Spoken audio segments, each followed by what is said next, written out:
बिस्मिल्लाहिर्रहमानिर्रहीम। Ninth class biology हयातियात में last हमने चैप्टर नंबर 7 का बायो एनर्जेटिक्स हयातियाती तवानाई का जो है वो तारुफ़ किया था। उसके अलावा एटीपी के किरदार को देखा था। नेक्स्ट जो हमारा टॉपिक है वो है फ़ोटोसिंथेसिस, ठीक है, जिसको उर्दू में कहते हैं ज़ियाई तालीफ़। ज़ियाई तालीफ़ क्या है?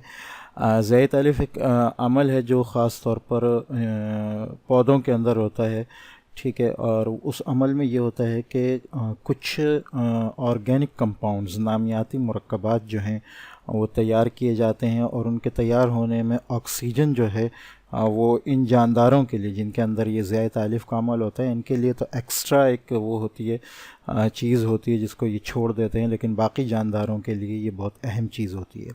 तो ज़ियाई तालीफ़ एक वो अमल है जिसमें नामियाती मुरक्कबात जिनको बाद में मुख्तलिफ़ कामों के लिए इस्तेमाल किया जाता है, बनाए जाते हैं, उनके साथ साथ ऑक्सीजन भी बनती है, ठीक है। नामियाती मुरक्कबात यानी ऑर्गेनिक कंपाउंड्स, ठीक है। यह अमल एक ख़ास पिगमेंट की मौजूदगी में होता है, क्लोरोफिल की मौजूदगी में होता है, ठीक है। यानी उन पौधों, उन जानदारों के अंदर होता है जिनके अंदर क्लोरोफिल जो है वो मौजूद होता है। वो जानदार कौन कौन से हैं? उनमें पौधे भी आते हैं, एल्गी आते हैं, ठीक है। ये प्रोटीन लिखा है, कुछ प्रोटोज़ोआ आते हैं। प्रोटोज़ोआ में जैसे यूग्लिना, यूनिसेलुलर, यकखुलवी जो जानदार हैं उनमें अहम जो है यूनिसेलुलर है, जिसके पास ये पिगमेंट मौजूद होता है, क्लोरोफिल।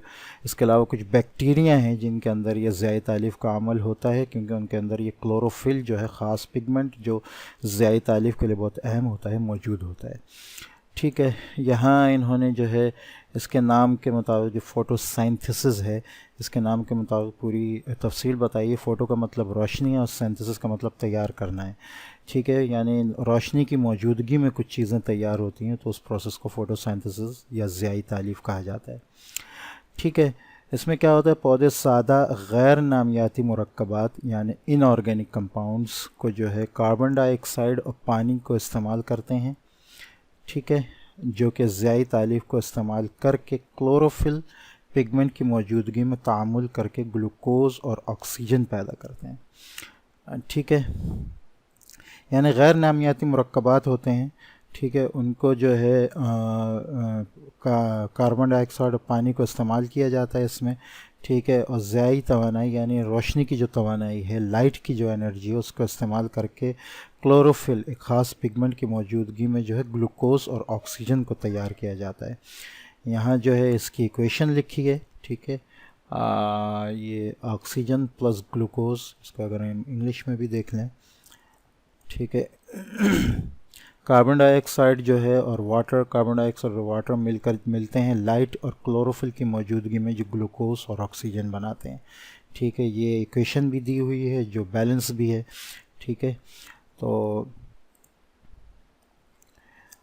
अच्छा, क्लोरोफिल के बारे में बताया कि क्लोरोफिल, चूँकि क्लोरोफिल एक अहम चीज़ है जिसकी वजह से ये पूरा अमल हो रहा है, एक ग्रीन अहम पिगमेंट है जिसकी वजह से सारा काम होता है, ठीक है। पिगमेंट क्या चीज़ है? पिगमेंट किसी भी जानदार के अंदर वो चीज़ होती है, वो कहना चाहिए स्ट्रक्चर होता है जो कि लाइट की एनर्जी को एब्जॉर्ब करने की सलाहियत रखता है। तो क्लोरोफिल सब्ज़ पिगमेंट है जो कि नबाताती खुलिया यानी प्लांट सेल के अंदर क्लोरोप्लास्ट, एक ख़ास जो है खुलिया होता है, उसके अंदर मौजूद होता है।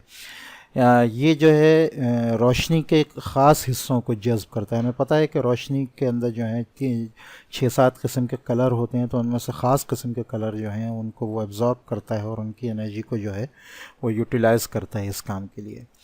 अच्छा, इसलिए ये ज़ियाई तालीफ़ का मुतामिल रिएक्टेंट नहीं है, लेकिन इस तामुल के ज़रिए दरकार तवानाई को जज़्ब करता है, ठीक है। यानी ये जो है रिएक्टेंट तो नहीं है क्लोरोफिल, लेकिन ये उसके लिए, जब भी इसको यहाँ पर लिखा है, ठीक है, उसके लिए जो है वो काम करता है, उसके लिए जो उसके तवानाई चाहिए होती है उसको जज़्ब करता है।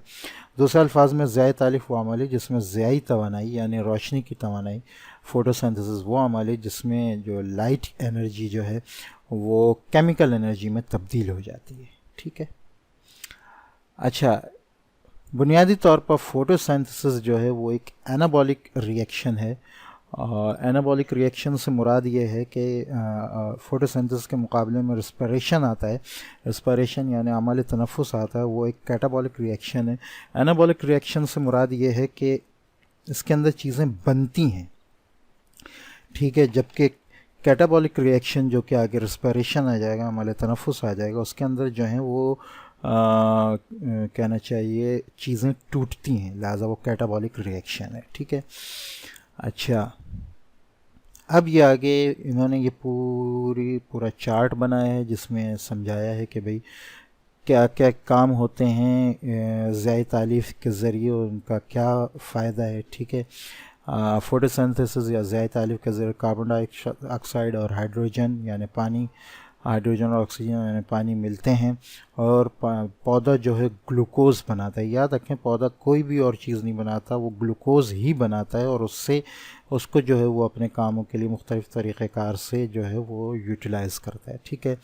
एक तरफ ग्लूकोज से सक्रोज़ बनता है, सक्रोज़ जो है वो भी कहना चाहिए कि इसका करीब करीब फार्मूला जो है वो ग्लूकोज़ का ही है, लेकिन इसका स्ट्रक्चर जो है वो ग्लूकोज से थोड़ा सा चेंज होता है, इसको स्टोर कर लिया जाता है, और ये जो है पौधों के अंदर, ख़ास तौर पे फलों के अंदर और जड़ों के अंदर जो है ये बहुत ज़्यादा ज़ख़ीरा जो है वो कर लिया जाता है, ठीक है। अच्छा, दिन के टाइम जो है जो ग्लूकोज बन रहा होता है वो एक तरफ तो सक्रोज़ बना के स्टोर किया जाता है, दूसरी तरफ नशास्ता बना के यानी स्टार्च बना के जो है वो स्टोर किया जाता है। नशास्ता कुछ नहीं है, ग्लूकोज की लंबी लंबी चेनें होती हैं, ठीक है, इनको जोड़ दिया जाता है, जोड़ के जो है स्टोर कर लिया जाता है, और ये जिस टाइम ये ज़ियाई तालीफ़ नहीं हो रही होती उस टाइम इसको यूटिलाइज़ किया जाता है एनर्जी के लिए। तो ये जो इसका जमा होना है ये ज़्यादातर दिन का टाइम होता है, रात का टाइम इसको फिर इस्तेमाल किया जाता है, ठीक है। अच्छा, कुछ ग्लूकोज जो है वो माइटोकॉन्ड्रिया की तरफ भेज दिया जाता है, जो कि अमल तनफ़ुस या रेस्पिरेशन के ज़रिए जो है वहाँ से दिन या रात कोई भी वक्त हो तवानाई हासिल की जाती है, ठीक है। अच्छा, उसके अलावा जो अपनी हिफाजत के लिए फ़ैट्स बनाए जाते हैं, लिपिड्स बनाए जाते हैं, उनको जो है वो भी जो है वो उनको ज़ख़ीरा कर लिया जाता है, और अपने वो खुलिये बनाए जाते हैं जो कि हिफाजती काम कर रहे होते हैं, ठीक है। नाइट्रेट बनाए जाते हैं जो ठीक है, उससे ये होता है कि जहाँ प्रोटीन्स की ज़रूरत होती है, लहमियात की ज़रूरत होती है, तो वो जो है उसको यूटिलाइज़ किया जाता है। नाइट्रेट और फास्फेट को मिलाकर जो है न्यूक्लियोटाइड बनाए जाते हैं, जो नए सेल, ख़ास तौर पे नए डीएनए बनाने में जो है वो पौधों को बहुत मदद करते हैं, ठीक है। अच्छा, अब यहाँ जो है वो ज़ियाई तालीफ़ का जो है बहुत ज़्यादा फ़ायदा बताया गया है।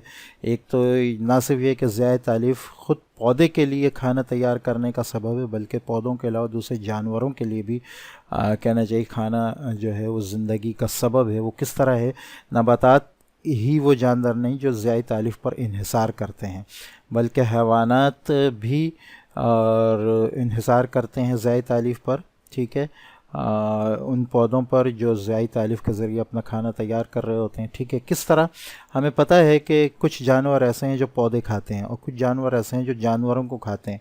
तो जो जानवर पौधों को, एक तो ये कि पौधे जो हैं अपना खाना जब बना रहे हैं तो ये अपने लिए ज़िंदगी का जो है वो सबब तैयार कर रहे हैं। जब पौधों से दूसरे जानवर, ठीक है, जिनको हम हर्बीवोरस कहते हैं, सब्ज़ी खोर कहते हैं, ठीक है, वो जब खाना लेते हैं तो वो ज़िंदा रहते हैं, और यही सब्ज़ी खोर जो है इनको जो है दूसरे गोश्त खोर जानवर जो हैं वो खाते हैं। तो अगर हम पौधों को ही ख़त्म कर दें तो पौधों की वजह से सब्ज़ी खोर भी ख़त्म हो जाएंगे, और सब्ज़ी खोर अगर ख़त्म हुए तो गोश्त खोर जानवर भी ख़त्म हो जाएंगे। इस तरह ये अगर हम पौधों के अंदर ज़ियाई तालीफ़ ना हो तो पौधे भी मर जाएँ। उसके बाद कहना चाहिए कि सब्ज़ी खोर और जानवर खोर या गोश्त खोर जानवर जो हैं वो भी इससे जो है ज़िंदगी से हाथ धो बैठेंगे, ठीक है। ये पूरी तरतीब इस तरह चलती है, और ये तरतीब जो है वो ग़ज़ाई ज़ंजीर या फूड चेन कहलाती है, जो अपनी जगह पे बहुत अहमियत की हामिल है, ठीक है। तो इससे ये ज़ाहिर होता है कि ज़ियाई तालीफ़ न सिर्फ ये कि पौधों के लिए बहुत अहम है, बल्कि वो जो है वो बाकी जानदारों के लिए भी बहुत अहमियत की हामिल है। दूसरी तरफ ज़ियाई तालीफ़ ही सिर्फ़ और सिर्फ वो अमल है जो पानी को बिखेर कर आज़ाद ऑक्सीजन, जी ज़ियाई तालीफ़ के ज़रिए जो है ऑक्सीजन की बहुत ज़्यादा मकदार जो है वो इन्वायरमेंट को, माहौल को मिलती है। किस तरह, वो भी हम देखेंगे। यह ऑक्सीजन अमल तनफ़ुस में इस्तेमाल होकर मेटाबॉलिज़्म के लिए तरजीह, अमल तनफ़ुस में ख़ुद पौधों के लिए भी और दूसरे जानदारों के लिए भी वो उसको जो है ऑक्सीजन को, उसी ऑक्सीजन को इस्तेमाल करते हैं और अपने अंदर जो है वो रिस्पायरेशन का अमल उनके अंदर होता है, जिससे उनको तवानाई मिलती है जो ऑक्सीजन के बग़ैर नहीं मिल सकती। ज़ियाई तालीफ़ के ज़रिए पौधे कायनात में ऑक्सीजन और कार्बन डाइऑक्साइड को मकदार को ख़ास सतह पर बरकरार रखते हैं। ये बात हो गई। ज़ियाई तालीफ़ के दौरान पौधे माहौल में CO2 को इस्तेमाल करते हैं और O2 का अखराज करते हैं, यानी कार्बन डाइऑक्साइड को इस्तेमाल करते हैं और ऑक्सीजन का अखराज करते हैं। आधे जानदार जो हैं वो कार्बन डाइऑक्साइड यानी पौधे ले रहे होते हैं और ऑक्सीजन छोड़ रहे होते हैं, उसी ऑक्सीजन को दूसरे जानदार इस्तेमाल करके कार्बन डाइऑक्साइड को छोड़ रहे होते हैं, जिससे माहौल में कार्बन डाइऑक्साइड और ऑक्सीजन की मकदार जो है वो एक सही सतह पर रहती है। अच्छा, अब कार्बन डाइऑक्साइड के बारे में बताया कि उसकी खासियत है कि वो सूरज से आने वाली जितनी हीट एनर्जी होती है उसको अब्जॉर्ब करती है। ठीक है, यही वजह है कि जहाँ कार्बन डाइऑक्साइड की मकदार ज़्यादा, वहाँ गर्मी ज़्यादा होती है, क्योंकि उसने आने वाली गर्मी को जो है वो जज्ब कर लिया होता है, माहौल के अंदर रोक लिया होता है। और इसी वजह से जो है इस दुनिया के अंदर ग्लोबल वार्मिंग जो है वो बढ़ती जा रही है, क्योंकि कार्बन डाइऑक्साइड की मकदार जो है हमारी अपनी सुस्ती की वजह से बहुत ज़्यादा होती जा रही है। ठीक है, ज़ियाई तालीफ़ माहौल में CO2 की मकदार को, यही वजह है कि पौधों को ज़्यादा से ज़्यादा उगाने का कहा जाता है ताकि वो इस कार्बन डाइऑक्साइड की मकदार को जो है वो बराबर रखें। इसका मतलब है कि बिलवास्ता तौर पर ज़मीन पर CO2 की कम मकदार ही ज़मीन पर दर्जा हरारत को बरकरार रखने का बाइस बनेगी। यानी जैसे जैसे पौधे कार्बन डाइऑक्साइड को इस्तेमाल करते जाएंगे, ठीक है, तो कार्बन डाइऑक्साइड की मकदार कम होगी तो गर्मी भी जो है वो ज़मीन के ऊपर कम होती जाएगी, उससे ज़मीन वालों को नुकसान नहीं होगा। ठीक है। अच्छा, क्लोरोप्लास्ट, ठीक है, वो ख़ास खुलिया है जिसके अंदर क्लोरोफिल मौजूद होता है। वो ग्रीन पिगमेंट या सब्ज पिगमेंट मौजूद होता है जो लाइट एनर्जी को जो है वो ट्रैप करता है, रोकता है। ठीक है। अच्छा, ये पूरा जो है क्लोरोप्लास्ट का स्ट्रक्चर यहाँ बताया है। ठीक है, क्लोरोप्लास्ट का अगर हम स्ट्रक्चर देखें तो क्लोरोप्लास्ट के अंदर एक ग्रीन कलर का जो है वो डिस्क्स मौजूद होती हैं बहुत सारी, जिनको हम कहते हैं थाइलाकॉइड। ठीक है, ये एक डिस्क जो है ये थाइलाकॉइड कहलाती है और ये कहीं कहीं जो है वो बहुत ज़्यादा एक दूसरे के साथ मिली होती हैं। तो जहाँ वो बहुत ज़्यादा जो है एक से ज़्यादा मकदार में मौजूद हों तो वो फिर कई थाइलाकॉइड मिलकर ग्रैनम बनाते हैं। ठीक है, इसके अलावा क्लोरोप्लास्ट के अंदर ये यहाँ की तरफ जो है ये जेली लाइक सब्सटेंस होता है, जेली लाइक चीज़ होती है, नीम माय सब्सटेंस होता है, मादा होता है, जिसके अंदर जो कि स्ट्रोमा कहलाता है। ठीक है, ये स्ट्रोमा है, ये थाइलाकॉइड है। ठीक है, ये सब थाइलाकॉइड मिला के ग्रैनम है।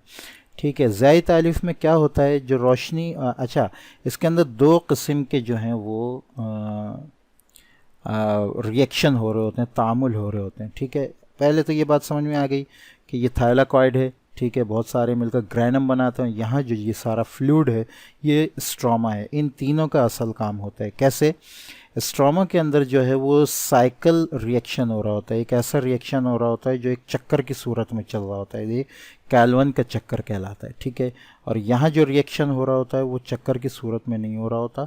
ठीक है, ये नॉन साइक्लिक रिएक्शन कहलाता है। यहाँ क्या हो रहा होता है, सूरज की जो रोशनी आ रही होती है उसको ये ग्रैनम या थाइलाकॉइड जो है ये ट्रैप करता है और इस से पानी गुजरता है, जो इस एनर्जी की वजह से, इस एनर्जी के ज़रिए जो है जिसको यूटिलाइज करके उससे हाइड्रोजन और इलेक्ट्रॉन निकाल लिए जाते हैं और ऑक्सीजन जो है वो माहौल में छोड़ दी जाती है। अब यहाँ हमारे पास जो है वो बचे हैं हाइड्रोजन और इलेक्ट्रॉन। ठीक है, अच्छा, यहाँ जो है हमारे पास ADP का मॉलिक्यूल मौजूद होता है, दो मॉलिक्यूल मौजूद होते हैं, एक ADP का और एक NADP का, बग़ैर H के। ठीक है, ये जब यहाँ आते हैं तो ADP, जब ये वो मॉलिक्यूल हैं जब ADP है, देखें यहाँ शायद नाम लिखा हो इनका, ये ATP है, ये पहले बता चुका हूँ। ATP वो मॉलिक्यूल है जिसके अंदर चार्ज होता है, तवानाई होती है। ADP वो मॉलिक्यूल है जिससे एक फॉस्फेट का मॉलिक्यूल निकल जाता है।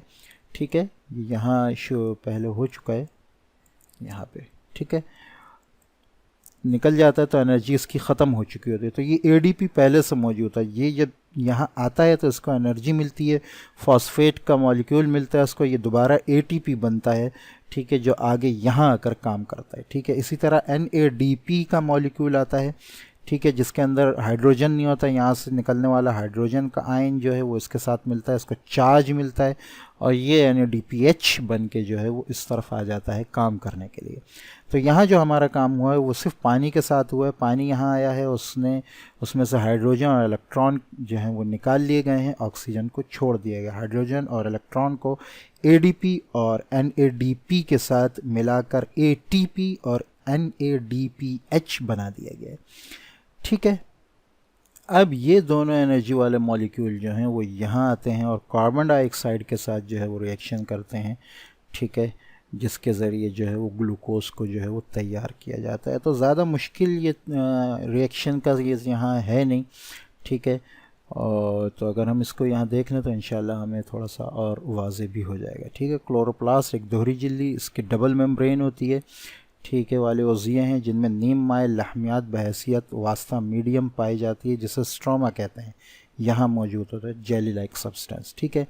इसमें झिल्ली का एक और जाल बिछा जिसे थाइलाकॉइड झिल्ली कहते हैं, कहीं कहीं ये थाइलाकॉइड झिल्ली एक दूसरे पर जमी होती जिसे ग्रैना कहते हैं, ये ठीक है, थाइलाकॉइड और ग्रैना। ज़ाय तालीफ का सादा सा नज़र आने वाला ताउन दरअसल इतना सादा नहीं होता, ठीक है। तामुल जहाँ ज़ाई तवानाई कीमियाई तवानाई में तब्दील होकर ATP और NADPH2 तखफ़ीफ़ शुदा, ATP जो है ये एडिनोसिन ट्राईफॉस्फेट है और NADPH2 जो है तखफ़ीफ़ शुदा निकोटीन अमाइन, ये इसका नाम यहाँ जो है पूरा नहीं लिखा है,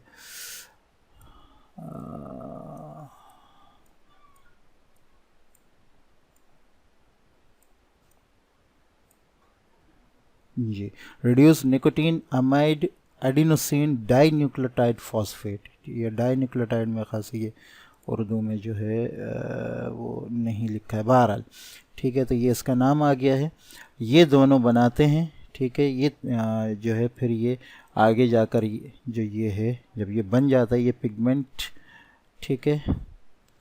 अच्छा, ज़ाय तैल के हिस्से को ज़ाई इन्हिसारी ताम, हाँ ये वाला जो हिस्सा काम हो रहा है ये जो है ये लाइट डिपेंडेंट रिएक्शन कहलाता है, इस पर डायरेक्ट लाइट जो है वो इन्वॉल्व हो रही होती है, जबकि ये जो है लाइट इंडिपेंडेंट रिएक्शन कहलाता है जो यहाँ हो रहा होता है स्ट्रोमा के अंदर, ठीक है।